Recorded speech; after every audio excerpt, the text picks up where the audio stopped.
So I grew some hot peppers in my garden this season. I got some cayenne peppers here, and I got a bunch of habaneros, so I figured why not make a hot sauce. So I took these peppers, gave them a good wash, and I set these aside. I want this hot sauce to have a good depth of flavor, so I'm going to start with one white onion. I'm just going to cut that down and give it a dice. The onion's going to add some viscosity to the hot sauce. Everything's going to go in this one pan, so make sure it's large enough to hold everything. Add about 1/4 cup of olive oil. Let that get hot, and then we'll add our onion to the pan. Give it a pinch of salt, a little bit of black pepper. Cook down that onion until it's just translucent, about 5 minutes or so.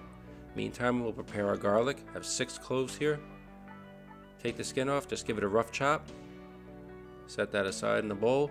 And then I have a knob of ginger. Take a spoon, take the skin off. And do the same thing as our garlic, just give that a rough chop. Add the ginger to the bowl with our garlic. Our onion's looking good. We'll add in our ginger and garlic and let that cook down along with our onion. I want to add a little background note of sweetness to this hot sauce, so I'm going to go with pineapple. Just going to cut down the pineapple, remove the skin, cut it down and remove the core. Depending how sweet you want the hot sauce, obviously you add more pineapple for more sweetness and less to have it hotter. I'm going to add about 1/2 cup of pineapple to this hot sauce. Add the cut pineapple to our onion, garlic, and ginger, and while that cooks down, we can prepare our chilies. You could also use mango or sugar, whichever form of sweetness you like. I like the flavor from the pineapple. So I have our habaneros and cayenne peppers here. I have them on another cutting board, and I'm going to use gloves. You really want to be careful with these peppers because you don't want to touch your eyes or nose or any other food because the oils on these peppers are obviously very hot.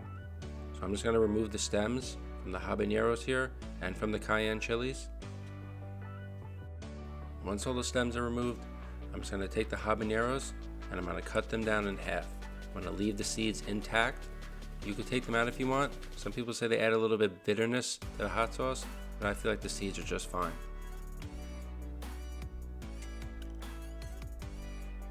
So all the peppers are ready to go. Add them to the pan, stir that up. You want to let these cook down for about 15 minutes or so, just to let the peppers soften. Put a lid on that and let them cook. After 15 minutes, peppers are starting to soften. Add in a teaspoon of salt, and the salt will also help preserve our hot sauce. Also add in 2 cups of cider vinegar. You could use any flavored vinegar you like. I like the flavor from the cider vinegar. Let that cook another 15 minutes after it comes to a simmer. Put a cover on that again.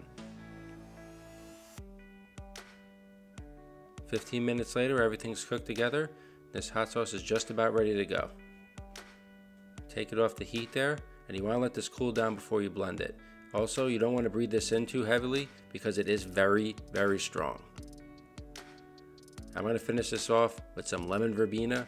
It adds a really nice citrus note of flavor to the hot sauce. Just break in some of those leaves and let that steep into the hot sauce as it cools down. And once the hot sauce mixture is cooled down, we're ready to blend this up. You want to be careful again. I'm going to transfer this to another pan because we don't want to have this mixture go all over your cutting board because the oils are very hot. Transfer that to the blender and make sure you don't fully fill up the blender. Only have it about halfway, otherwise you're going to have hot sauce all over your kitchen and all over your face, and trust me, that's not fun. I also have my bottles and my funnel here. I'm going to sterilize that in the dishwasher or in the oven. Blend up the hot sauce and let that go for about a minute or so to ensure you have a smooth consistency.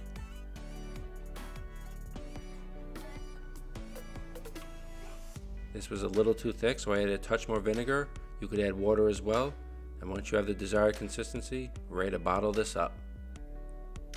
Just carefully put that through the funnel into your bottles here. Since this homemade hot sauce is highly acidic, it should keep in the fridge for a few months, no problem. This also makes a great gift for family and friends. It's a pineapple habanero hot sauce. Thanks again for watching. I'll see you in the next one.